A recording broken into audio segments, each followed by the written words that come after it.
चलो आज हम स्टार्ट कर रहे हैं कैश फ्लो स्टेटमेंट। ऐसे स्टेटमेंट जिसमें कैश के फ्लो का पता चलता है। कैश के फ्लो का मतलब कहां कहां से कैश आया ड्यूरिंग द ईयर और कहां कहां कैश गया। कैश का इनफ्लो कहां कहां से हुआ और कैश का आउटफ्लो कहां कहां पे हुआ। जब मैं यहां पर कैश बोल रहा हूं तो कैश से मेरा मतलब सिर्फ कैश ही नहीं है, कैश एंड कैश इक्विवेलेंट है। तो बैंक भी उसी में आ गया। कैश एंड कैश इक्विवेलेंट क्या होता है इसको डिटेल में बाद में डिस्कस कर लेंगे। अभी समझो कैश और बैंक मिलाकर।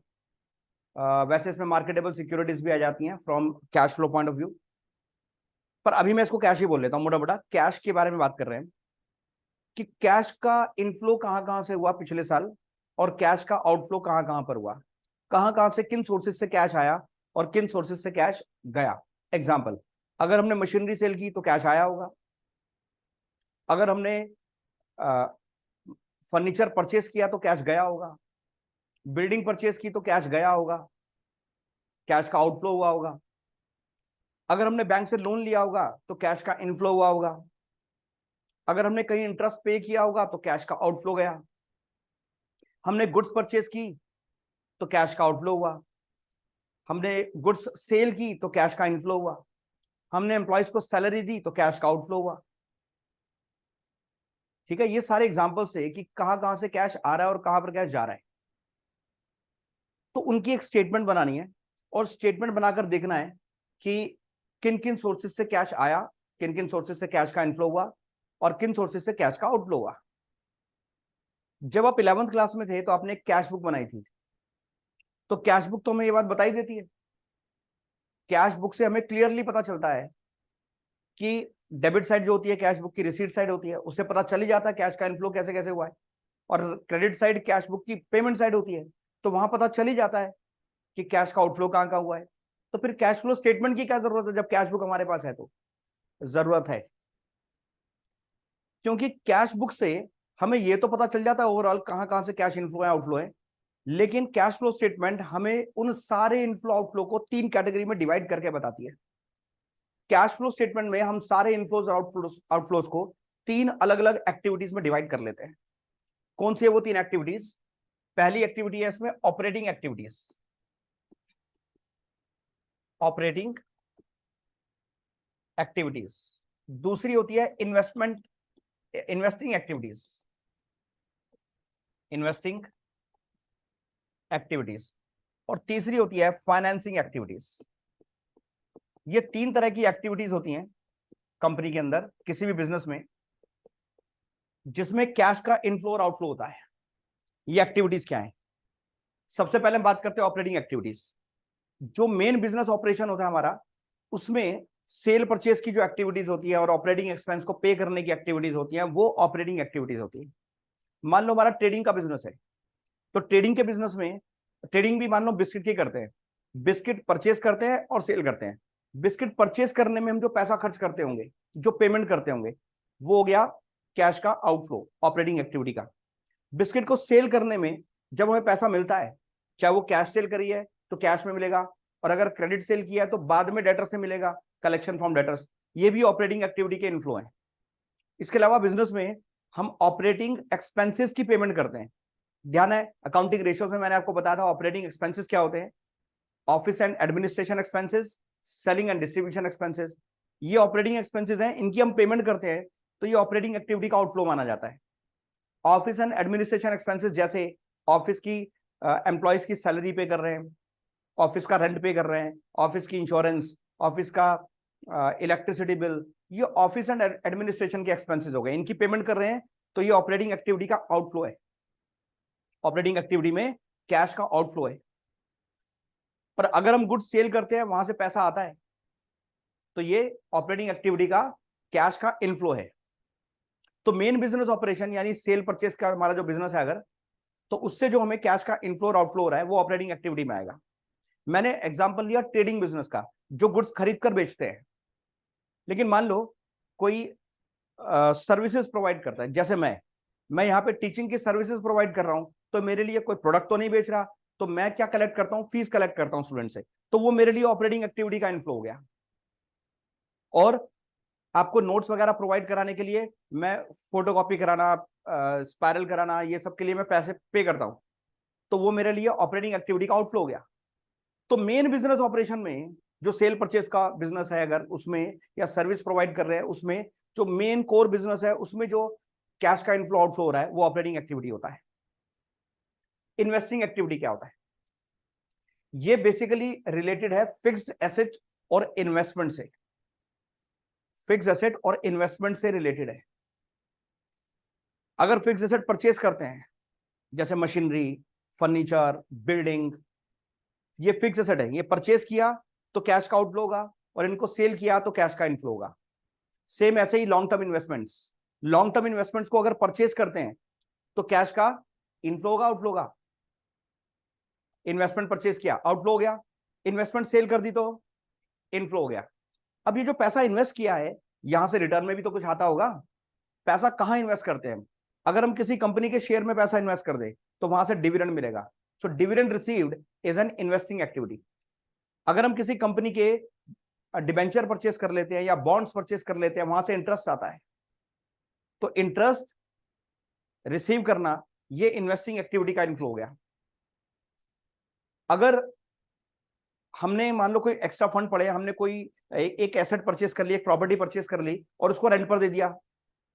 अगर हमारे पास एक्स्ट्रा फंड्स पड़े हैं, हमने कोई एक प्रॉपर्टी परचेस कर ली, तो प्रॉपर्टी परचेस करना भी इन्वेस्टिंग एक्टिविटी है, उसमें आउटफ्लो हो गया। और वो इन्वेस्टिंग वो प्रॉपर्टी हमने रेंट पर दे दी, तो वहां से जो रेंट आ रहा है, रेंट रिसीव्ड, ये भी इन्वेस्टिंग एक्टिविटी का इनफ्लो है।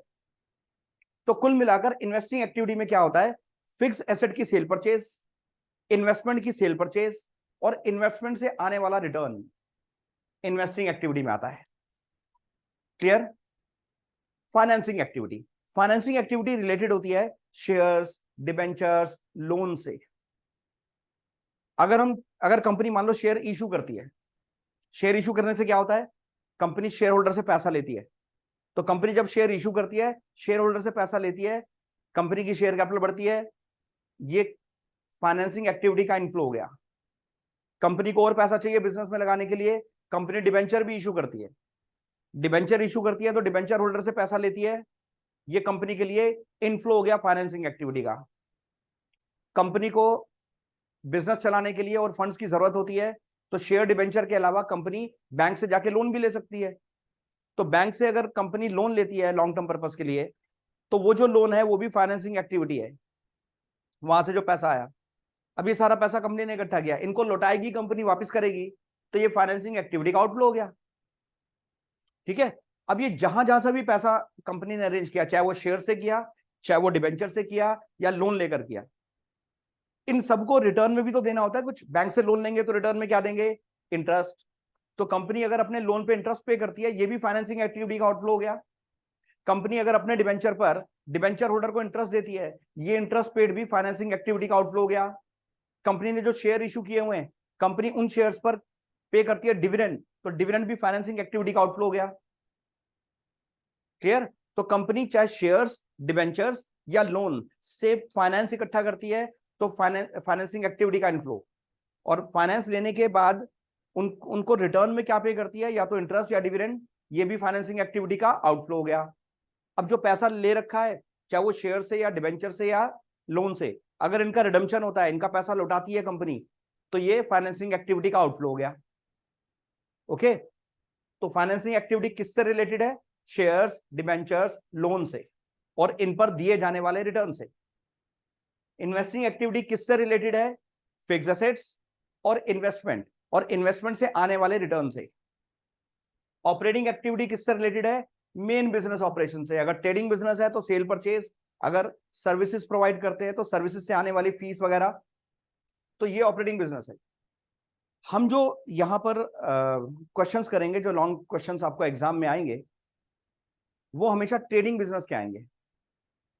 ठीक है? एक एक फाइनेंसिंग बिजनेस होता है। फाइनेंसिंग बिजनेस जैसे बैंकिंग का बिजनेस है, या नॉन फाइनेंसिंग इंस्टीट्यूशन भी होते हैं, नॉन बैंकिंग इंस्टीट्यूशन, जिनका काम फाइनेंस का तो होता है लेकिन वो बैंक नहीं होते। जैसे कि बजाज फाइनेंस है, जैसे कि मुथूट फाइनेंस है। तो ये लोग बैंक नहीं है लेकिन फाइनेंस का बिजनेस है इनका। तो इनकी जो एक्टिविटीज होती है थोड़ी डिफरेंट होती है ऑपरेटिंग एक्टिविटी। अभी मैं आपसे कह रहा था लोन लेना, लोन देना। लोन लेना कौन सी एक्टिविटी है? Financing activity. लोन लेना फाइनेंसिंग एक्टिविटी है, लेकिन बैंक के लिए नहीं होता ये फाइनेंसिंग एक्टिविटी। बैंक के लिए लोन लेना और लोन देना ये तो उनकी ऑपरेटिंग एक्टिविटी है, यही तो बिजनेस है उनका। तो मैं जितने भी आपको एग्जांपल दे रहा हूं ये नॉन फाइनेंसिंग बिजनेस में दे रहा हूं, जिनका काम फाइनेंसिंग का नहीं है। और आपको जो क्वेश्चंस भी आएंगे बोर्ड एग्जाम में रिटर्न 80 मार्क्स के, उसमें जो आएंगे क्वेश्चंस वो नॉन फाइनेंसिंग बिजनेस के ही आएंगे, ठीक है। लेकिन स्कूल में जो प्रैक्टिकल होगा आपका, जो 12 मार्क्स का रिटर्न एग्जाम होता है या आपसे वाइवा में पूछा जाएगा, तो उसमें फाइनेंसिंग बिजनेस के भी क्वेश्चंस पूछे जा सकते हैं, रिटर्न में आ भी सकते हैं 12 मार्क के प्रैक्टिकल एग्जाम में। लेकिन बोर्ड एग्जाम में जो क्वेश्चन आएगा लॉन्ग क्वेश्चंस वो नॉन फाइनेंसिंग बिजनेस का आएगा। तो मैं पहले सिर्फ नॉन फाइनेंसिंग बिजनेस की बात करूंगा, फाइनेंसिंग बिजनेस को हम बाद में समझ लेंगे क्या है, क्योंकि उसके न्यूमेरिकल्स नहीं आने वाले, थ्योरी पार्ट में आ सकता है वो। तो हम सिर्फ और सिर्फ कौन से बिजनेस की बात करेंगे? नॉन फाइनेंसिंग बिजनेस की, ठीक है, जो गुड्स या सर्विस बेचते खरीदते हैं, non banking, non financing business. तो ऑपरेटिंग एक्टिविटी क्या होता है? जो मेन बिजनेस ऑपरेशन से रिलेटेड होता है, सेल परचेज से रिलेटेड होता है, ऑपरेटिंग एक्सपेंस से रिलेटेड होता है। इन्वेस्टिंग एक्टिविटी फिक्स एसेट्स और इन्वेस्टमेंट से रिलेटेड होता है। फाइनेंसिंग एक्टिविटी जो शेयर, डिबेंचर, लोन से रिलेटेड होता है। मैं अब उनके एग्जांपल यहां लिख रहा हूं, ठीक है, आप भी ये एग्जांपल्स नोट करोगे। जैसे ऑपरेटिंग एक्टिविटी में कौन कौन से इनफ्लो या आउटफ्लो होते हैं? सेल ऑफ गुड्स या cash sale of goods, cash sales, cash purchases, collection from debtors, debtors को क्रेडिट में गुड सेल किया है वहां से कलेक्शन हो गया, पेमेंट टू क्रेडिटर्स,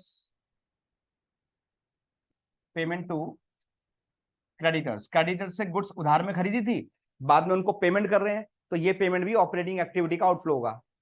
ऐसे ही ऑफिस एडमिनिस्ट्रेशन, सेलिंग एक्सपेंसेस की पेमेंट करना, ये भी ऑपरेटिंग एक्टिविटी का पार्ट है। रेंट पेड, सैलरी पेड,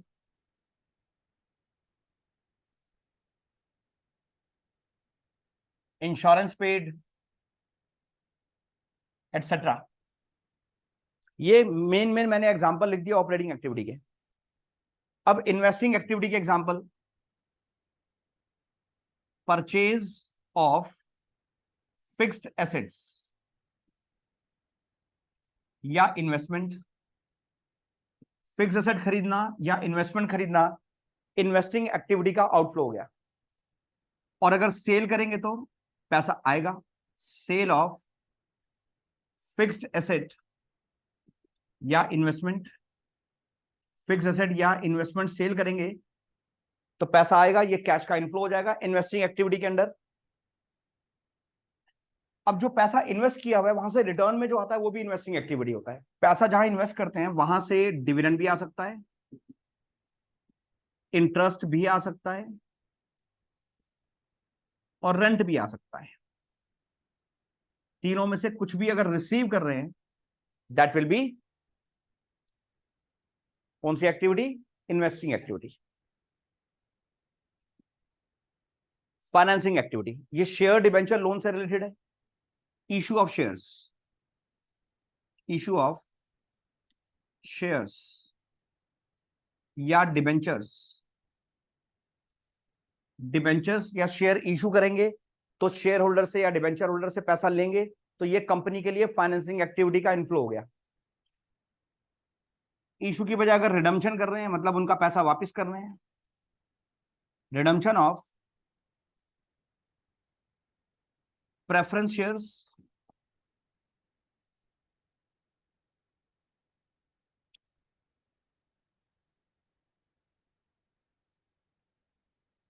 या डिबेंचर्स।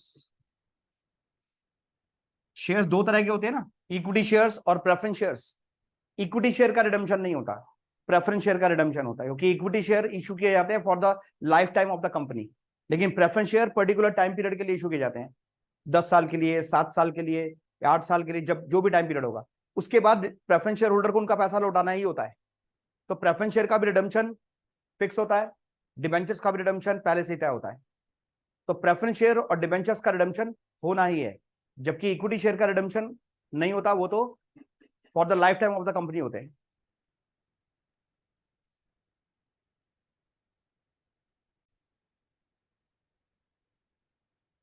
क्या इक्विटी शेयर कंपनी की लाइफ टाइम में कभी भी रिडम्पशन नहीं होगा? हो सकता है, पर उसको रिडम्पशन नहीं बोलते, उसको बायबैक बोलते हैं। पर उसकी बहुत सारी कंडीशंस होती हैं। कंपनी अगर उन कंडीशंस को सेटिस्फाई करती है तो ही सेबी उनको अलाउ करता है कि हाँ वो कुछ इक्विटी शेयर्स का बायबैक कर सकते हैं। तो बायबैक बहुत रेयर ही होता है वैसे। तो बायबैक में कंपनी इक्विटी शेयर होल्डर को उनका पैसा लौटाती है, तो वो भी फाइनेंसिंग एक्टिविटी का आउटफ्लो माना जाएगा। हालांकि आपके क्वेश्चंस में कहीं नहीं होगा बायबैक, तो हम फिलहाल इतना ही लिखेंगे, रिडम्पशन ऑफ प्रेफरेंस शेयर्स और डिबेंचर्स। तो डिबेंचर होल्डर या शेयर होल्डर से पैसा लेना इनफ्लो हो गया, उनको पैसा लौटाना रिडम्पशन करना आउटफ्लो हो गया। इसके अलावा proceeds of loan, proceeds of loan means, एक चीज और कर लो इसमें जरा, प्रोसीड का मतलब इंक्रीज। अगर आपको आपको देखो, जब क्वेश्चन आएगा ना उसमें बैलेंस शीट में 2 साल की बैलेंस शीट दी होती है। पहले साल में लिखा है 1 लाख, दूसरे साल में लिखा है 1.5 लाख। पहले साल में लिखा है 1 लाख और दूसरे साल में लिखा है 1,50,000। 50,000 का इंक्रीज हो गया। लोन में 50,000 का इंक्रीज होने का मतलब है आपने 50,000 का और लोन लिया होगा, तो इसका मतलब 50,000 का इनफ्लो हुआ है। तो जैसे ही आप देखो इनफ्लो हुआ है मतलब 50,000 रुपए का लोन और लेकर आए हो आप, तो 50,000 रुपए और आ गए कंपनी में, कैश का इनफ्लो हो गया। तो ये इनफ्लो कैसे पता चला? जब आपने बैलेंस शीट में देखा, 2 साल की बैलेंस शीट में आपको इंक्रीज दिख रहा है। इंक्रीज दिख रहा है यानी लोन लिया होगा, लोन लिया होगा, पैसा आया होगा, पैसे को आने को बोलते हैं हम प्रोसीड्स। तो प्रोसीड्स ऑफ लोन, लोन कोई भी हो सकता है, बैंक से भी हो सकता है या किसी और फाइनेंशियल इंस्टीट्यूशन से भी हो सकता है। तो प्रोसीड ऑफ लोन ये हमारे लिए इनफ्लो हो जाता है। ऐसे ही लोन के अलावा अगर आपको इंक्रीज दिख रहा है बैंक ओवरड्राफ्ट में, तो वो भी यही बात हो गई, बैंक से और ओवरड्राफ्ट लिया होगा। अगर आपको लोन में इंक्रीज दिख रहा है या बैंक ओवरड्राफ्ट में इंक्रीज दिख रहा है, इसका मतलब और उधार लिया गया है। अब वो चाहे लोन हो चाहे बैंक ओवरड्राफ्ट, तो उससे क्या होगा, वो फाइनेंसिंग एक्टिविटी का इनफ्लो माना जाएगा। इसी तरह से डिक्रीज भी हो सकता है। डिक्रीज को बोलेंगे रीपेमेंट। उधार लिया हुआ अगर लौटा दें तो वो हो गए रीपेमेंट। रीपेमेंट कह लो या फिर डिक्रीज ऑफ लोन या फिर बैंक ओवरड्राफ्ट, ये आउटफ्लो हो गया। अच्छा, अब ये जो उधार लिया जा रहा है या कहीं से भी फाइनेंस लिया जा रहा है, चाहे वो शेयर से हो, डिबेंचर से हो, लोन से हो, कहीं से भी लिया जा रहा है, उनको रिटर्न में क्या दिया जाता है? इंटरेस्ट या फिर डिविडेंड। शेयर को छोड़कर बाकी सब लोगों को इंटरेस्ट ही दिया जाता है, शेयर होल्डर्स को डिविडेंड दिया जाता है। तो वो जो पे किया जा रहा है इंटरेस्ट, इंटरेस्ट पेड या डिविडेंड पेड, ये भी फाइनेंसिंग एक्टिविटी का आउटफ्लो होगा।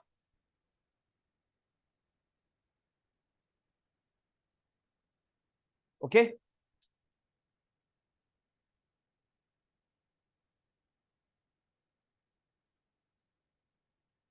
यहां मैं लिख देता हूं एटसेट्रा।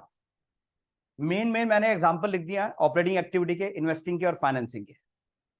ये 3 तरह की एक्टिविटी होती है। जो कैश बुक होती है ना, कैश बुक में हमें ये तीनों एक्टिविटी अलग अलग थोड़ी ना दिखती हैं।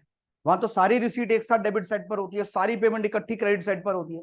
अगर हम कैश बुक देखकर ये पता लगाना चाहें कि हमें इन्वेस्टिंग एक्टिविटी से टोटल कितना कैश फ्लो हुआ, चाहे वो इनफ्लो या आउटफ्लो, नेट क्या इनफ्लो हुआ, नेट क्या आउटफ्लो हुआ इन्वेस्टिंग एक्टिविटी से, कैश बुक देखकर नहीं पता चलेगा।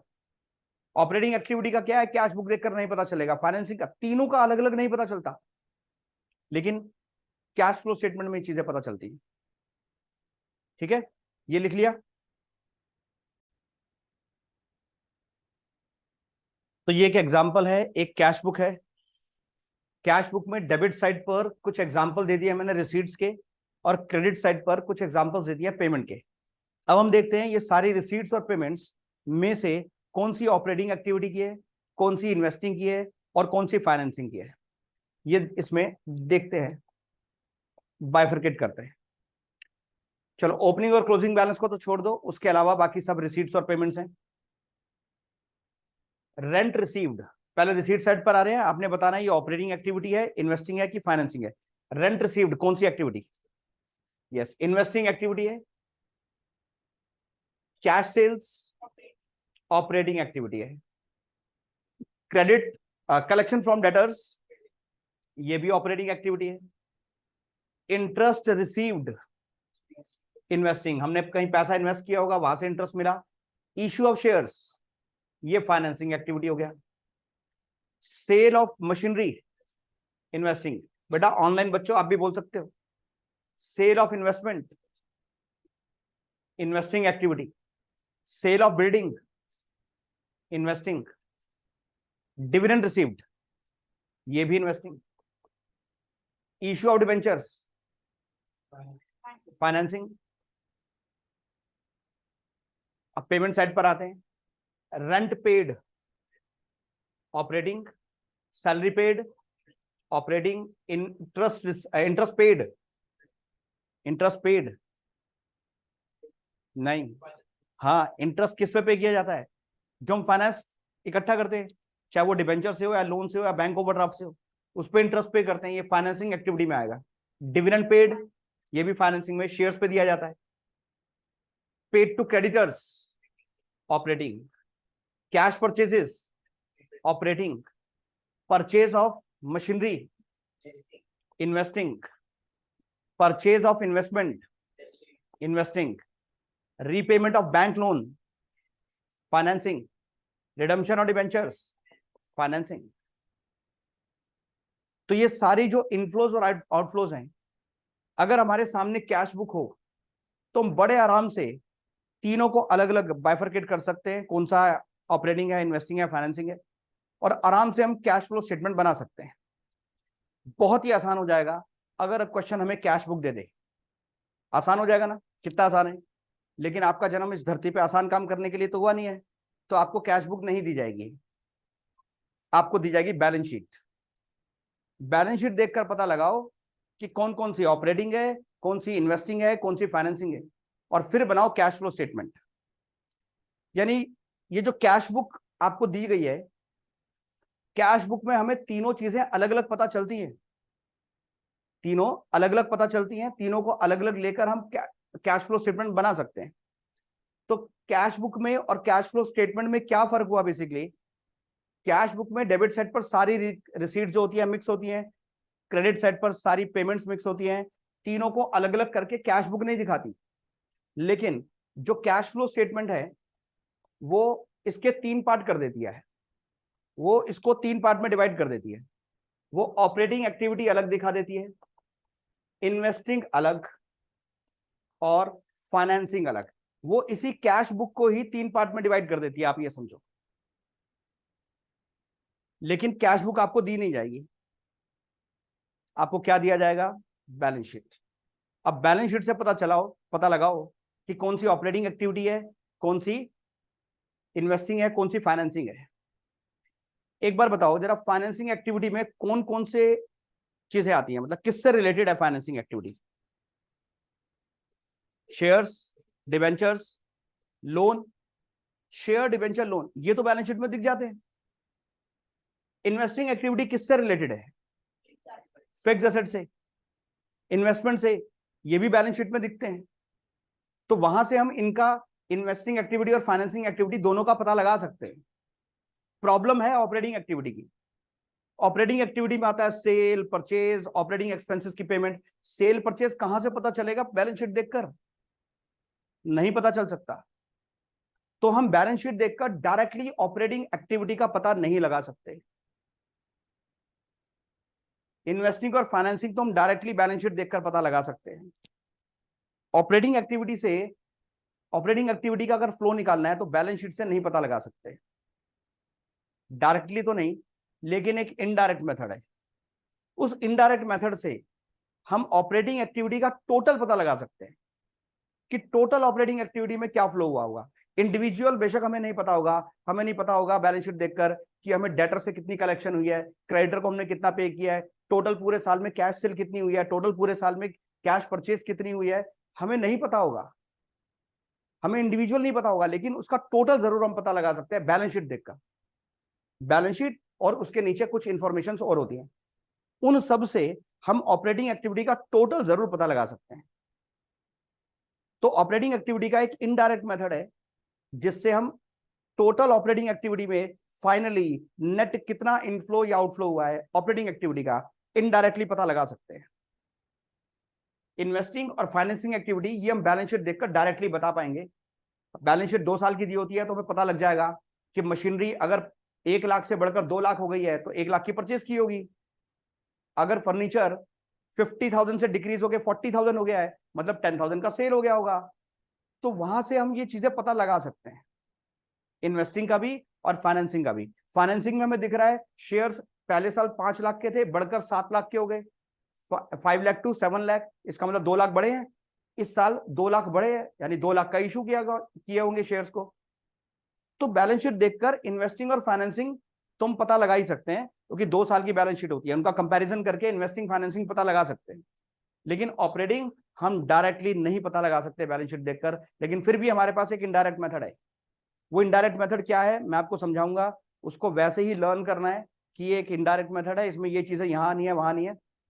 तो उसके 4 स्टेजेस हैं, उनको लर्न करना है, उससे ऑपरेटिंग एक्टिविटी का फाइनल रिजल्ट हमें पता चल जाएगा। That would be an indirect method. बात समझ में आ रही है कि डायरेक्टली हम नहीं पता लगा सकते ऑपरेटिंग एक्टिविटी बैलेंस शीट देखकर, तो हम एक इनडायरेक्ट मेथड डेवलप किया है, उससे हम ऑपरेटिंग एक्टिविटी का फाइनल एग्रीगेट क्या ऑपरेटिंग एक्टिविटी का इनफ्लो या आउटफ्लो है वो पता लगा लेंगे। ठीक है, अब वो देखते हैं ऑपरेटिंग एक्टिविटी का इनडायरेक्ट मेथड क्या है। तो अब देखते हैं cash flow from operating activities हम कैसे निकालते हैं। हम समझने वाले हैं indirect method.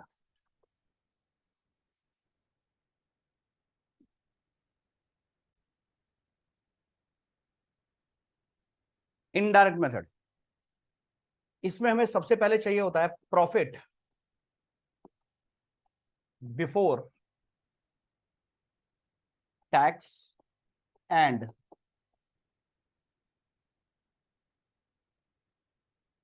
Extra ordinary items.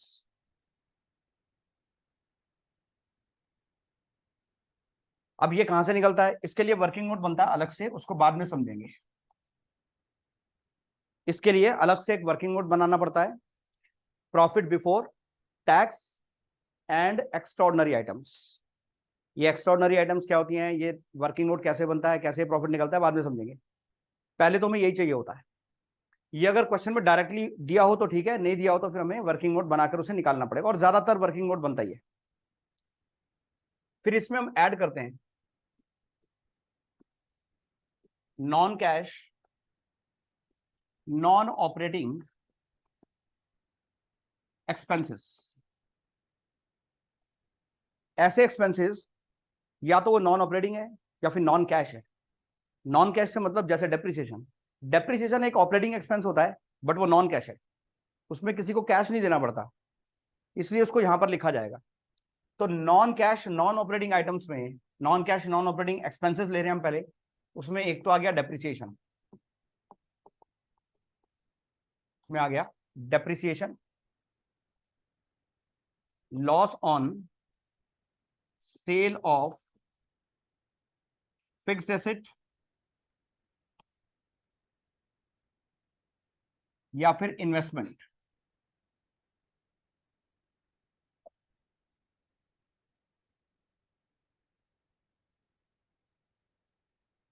Depreciation को प्लस करना है, इसको ही प्लस करना है। जब हम कोई फिक्स एसेट बेचते हैं या इन्वेस्टमेंट बेचते हैं उसमें अगर लॉस हो गया तो ये एक नॉन ऑपरेटिंग एक्सपेंस होगा, इसको हम यहां पर ऐड करेंगे। इसके अलावा interest paid, interest is a non operating expense.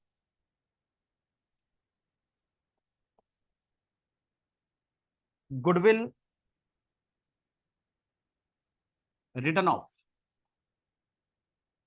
Goodwill अगर बैलेंस शीट में आपको डिक्रीज होती दिख रही है, मतलब एक साल में 10,000 की है, अगले साल में 8,000 की रहेगी, तो 2,000 का डिक्रीज है, तो ये गुडविल रिटर्न ऑफ हो गया। ये जितना रिटर्न ऑफ हुआ होगा वो हमें ऐड करना है। ये हमारा एक नॉन ऑपरेटिंग एक्सपेंस हो गया।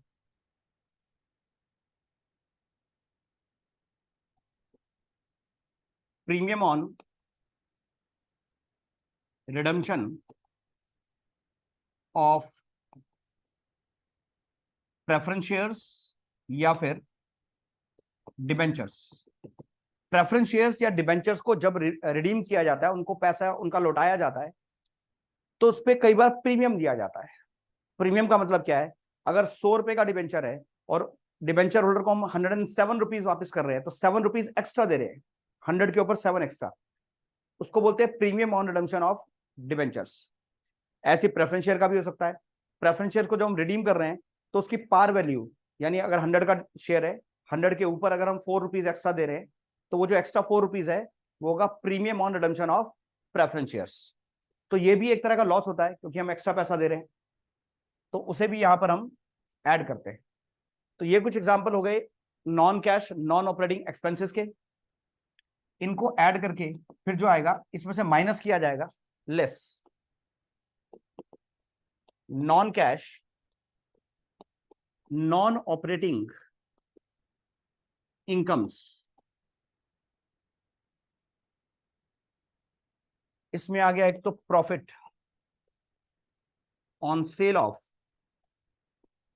फिक्स्ड एसेट्स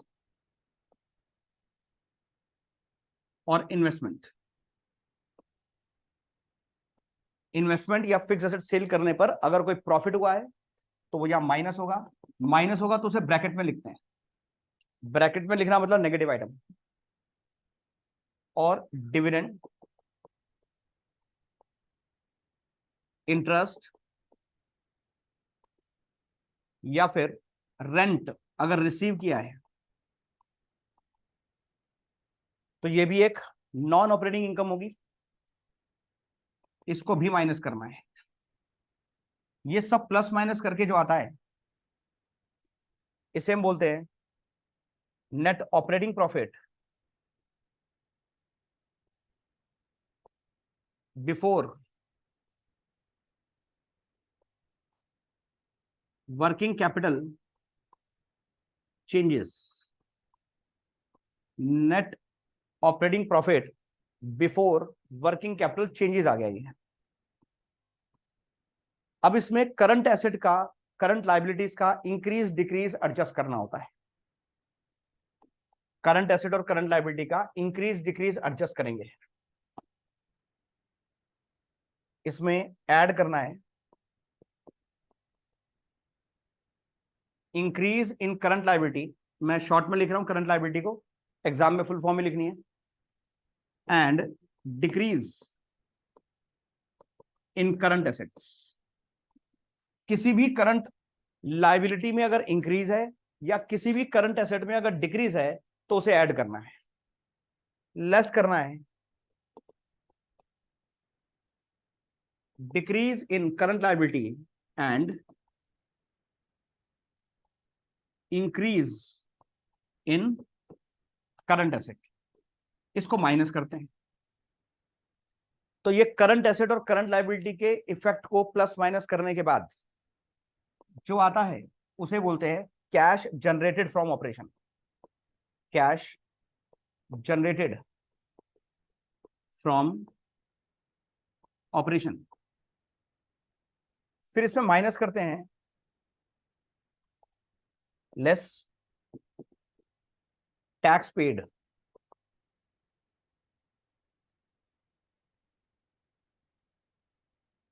माइनस करेंगे। माइनस करेंगे इसको टैक्स पेड को, जितना टैक्स पे किया गया होगा।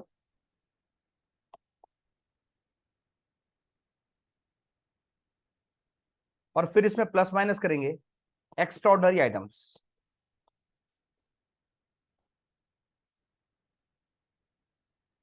ये एक्स्ट्राऑर्डिनरी आइटम्स क्या होती है, इसको डिस्कस करेंगे हम बाद में। इसको प्लस माइनस करने के बाद अब जो आया, इसे बोलते हैं cash flow from operating activities. ये आ गया हमारे पास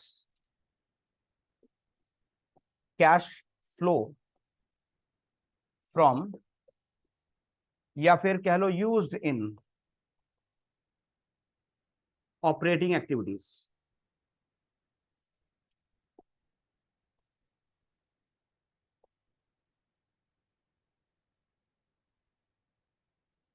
अगर ये फाइनल अमाउंट जो आया ये पॉजिटिव आया तो हम लिखेंगे cash flow from operating activities, कि ऑपरेटिंग एक्टिविटी से कितना कैश फ्लो आया है। अगर ये नेगेटिव आ गया तो हम लिखेंगे cash used in operating activity. अगर नेगेटिव आ गया तो हम कहेंगे कितना कैश ऑपरेटिंग एक्टिविटी में यूज हो गया, यानी आउटफ्लो हो गया। ठीक है, तो ये फाइनल अमाउंट इनफ्लो भी आ सकता है, आउटफ्लो भी आ सकता है। इनफ्लो आया तो लिखेंगे cash flow from operating activities, और अगर नेगेटिव आया, आउटफ्लो आया, तो लिखेंगे cash used in operating activities. Clear? तो अभी इसमें मैंने फिलहाल आपको बताया क्या, कि सबसे पहले हमें क्या चाहिए होता है, profit before tax and extraordinary items. हालांकि उसके लिए एक वर्किंग नोट अलग से बनता है, वो वर्किंग नोट हमारी फर्स्ट स्टेज होगी। सेकंड स्टेज में हम non cash non operating expenses और non cash non operating incomes को प्लस माइनस करते हैं। फिर तीसरी स्टेज आती है जब हम करंट एसेट और करंट लायबिलिटी का इफेक्ट लेते हैं। फिर चौथी स्टेज आती है जहां पे हम टैक्स और एक्स्ट्राऑर्डिनरी आइटम्स को प्लस माइनस करते हैं। तब जाके हमारा निकलता है cash flow from operating activities. इस फॉर्मेट को इसी तरीके से लर्न करना है। ठीक है, इसमें यह नहीं सोचना कि क्या ये ऑपरेटिंग एक्टिविटी है। मैं तो कह रहा हूं नहीं है ऑपरेटिंग एक्टिविटी, क्योंकि हम इनडायरेक्ट मेथड से कर रहे हैं, डायरेक्ट मेथड से नहीं कर रहे हैं हम। तो यहां पर ये चीज सोचनी नहीं है कि ये ऑपरेटिंग एक्टिविटी तो है ही नहीं, फिर यहां क्यों आ रही है। ये एक इनडायरेक्ट मेथड है, इसलिए यहां पर उसके बारे में सोचना नहीं है। मैंने आपको पहले ही बताया था कि हम इनडायरेक्ट मेथड से इसको कर रहे हैं। हमें इंडिविजुअली ऑपरेटिंग एक्टिविटी और ऑपरेटिंग एक्टिविटी के किसी भी आइटम के बारे में पता नहीं है, लेकिन हम इनडायरेक्ट मेथड से उसका टोटल जरूर निकाल सकते हैं। ठीक है, तो ये एक इनडायरेक्ट मेथड है। जैसे आपने रेशो का चैप्टर किया, रेशो के चैप्टर में आपने पढ़ा कैपिटल एम्प्लॉयड। क्या होता है कैपिटल एम्प्लॉयड? इसमें हम लेते हैं इक्विटी यानी शेयर होल्डर का पैसा जो लगा हुआ है, प्लस क्या लेते हैं, डेट, है ना। इक्विटी और डेट ऐड करते हैं ना कैपिटल एम्प्लॉयड निकालने के लिए। तो जो कैपिटल एम्प्लॉयड है बिजनेस में, यानी बिजनेस में कंपनी में जो पैसा लगा हुआ है, जो कैपिटल लगी हुई है, वो निकाल रहे हैं हम। तो ठीक है, शेयर होल्डर का जो पैसा लगा हुआ वो भी हमने ऐड कर लिया, और जो लॉन्ग टर्म डेट्स हैं वो भी पैसा ऐड कर लिया। तो ये सारा बिजनेस में एज कैपिटल एम्प्लॉयड है। लेकिन ये तो हुआ डायरेक्ट मेथड। एक इनडायरेक्ट मेथड भी है। क्या करते हैं हम उसमें, टोटल एसेट्स में से माइनस कर देते हैं हम करंट लायबिलिटी, तो भी आ जाता है कैपिटल एम्प्लॉयड। लेकिन क्या ये डायरेक्ट मेथड है? नहीं ना। तो हमें इसमें यह पता होता है कि इक्विटी कितनी है, यानी इक्विटी शेयर होल्डर का पैसा कितना लगा हमें नहीं पता, लॉन्ग टर्म डेट कितने लगे हमें नहीं पता, लेकिन फिर भी हमने कैपिटल एम्प्लॉयड तो निकाल लिया यहां से। हमें नहीं पता शेयर कैपिटल कितनी है, हमें नहीं पता रिजर्व एंड सरप्लस कितना, हमें नहीं पता डिवेंचर कितना है, लेकिन फिर भी कैपिटल एम्प्लॉयड का टोटल तो निकाल ही लिया ना। तो इसको बोलते हैं डायरेक्ट मेथड है। और ये एक इनडायरेक्ट मेथड है जहां पे हमें इंडिविजुअली नहीं पता कि कैपिटल एम्प्लॉयड किसकी कितनी है, डिवेंचर होल्डर का कितना है, शेयर होल्डर का कितना है, इक्विटी का कितना है, प्रेफरेंस का कितना है, कुछ नहीं पता हमें। लेकिन फिर भी एक फाइनल अमाउंट तो हम निकाल ही देते हैं कैपिटल एम्प्लॉयड का। ऐसे ही ये इनडायरेक्ट मेथड है। इंडिविजुअली हमें नहीं पता कि ऑपरेटिंग एक्टिविटी में कैश सेल कितनी हुई है, कैश परचेस कितनी हुई है, डेटर को कितना, डेटर से क्या मिला, क्रेडिटर को कितना पे किया, हमें ऑपरेटिंग एक्सपेंस के बारे में भी नहीं पता। लेकिन फिर भी हम एंड में आकर ऑपरेटिंग एक्टिविटी का टोटल कितना फ्लो है ये तो निकाल ही लेते हैं। तो उसके लिए एक इनडायरेक्ट मेथड है। तो इसको ऐसे ही याद करना है, इसमें कोई इफ एंड बट नहीं आएंगे कि ये यहां पर क्यों आया। यही एक इनडायरेक्ट मेथड, ये कैसे बना उसका प्रूफ एक अलग बात है, वो हमें करना ही नहीं है। हमें बस ये याद रखना है, इसका प्रूफ ये कैसे बना फॉर्मूला, उस पर हमें जाना ही नहीं, हमें याद करना है फिलहाल। ओके, अभी इस ऑपरेटिंग एक्टिविटी के फॉर्मेट में 3 स्टेजेस में आपको बता चुका हूं, सेकंड, थर्ड और फोर्थ। फर्स्ट स्टेज अभी नहीं बताई है, वो जो वर्किंग नोट बनाते हैं। वर्किंग नोट बनाकर हम ये जो निकालते हैं profit before tax and extraordinary item, ये मैंने अभी नहीं बताया आपको इसका वर्किंग नोट कैसे बनता है। बाकी मैंने आपको ऑपरेटिंग एक्टिविटी बता दिया है। नेक्स्ट क्लास में पहले मैं इसका वर्किंग नोट बताऊंगा आपको, और फिर हम इसके न्यूमेरिकल्स करेंगे। ऑपरेटिंग एक्टिविटी के न्यूमेरिकल्स हम नेक्स्ट क्लास में करेंगे। ओके, आज इतना ही।